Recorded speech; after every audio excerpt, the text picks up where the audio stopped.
တစုံတစ်ခုဖြစ်လာလို့ရှိရင်စိတ်ဆင်းရဲနေမဲ့အစားအကောင်းဘက်ကလှည့်တွေးပြီးတော့လှုပ်တဲ့လှုပ်ထိုက်တာလှုပ်အောင်ဒါပြောတာနော်လှုပ်တဲ့လှုပ်ထိုက်တာစိတ်ပူပန်တာနဲ့လှုပ်တဲ့လှုပ်ထိုက်တာဆိုတာနဲ့တခြားစီတချို့ကမကောင်းတာဖြစ်ပြီဆိုလို့ရှိရင်စိတ်ထဲကပူပန်ပြီးတော့ဘာလို့မှမသိညာလို့မှမသိစိတ်တွေဆင်းရဲပြီးတော့အဲ့လိုနေတယ်အဲ့ဒါလို့မဟုတ်ဒါအဖြေမဟုတ်ဘူးအဖြေမဟုတ်ဘူးစိတ်ပူပန်နေမဲ့အစားပူပန်မှုကိုလျှော့ချပြီးတော့ဘာလို့သင့်တယ်ဆိုတာကိုစဉ်းစားဖို့ပဲလိုအပ်တယ်ဟုတ်လားစိတ်ရဲ့စွမ်းရည်တွေကိုဒီလိုလေ့ကျင့်ပြရမယ်ကောင်းဘက်ကတွေး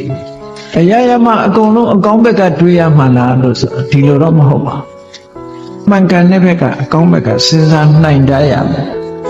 အဆိုးဘက်ကကြီးကြည့်လို့ရှိရင်အဆိုးဆိုတာအပြစ်ကိုကြည့်အကောင်းဘက်ကလှည့်တွေးပြီးတော့လှုပ်တဲ့လှုပ်ထိုက်တာလှုပ်အောင်ဒါပြောတာနော်လှုပ်တဲ့လှုပ်ထိုက်တာ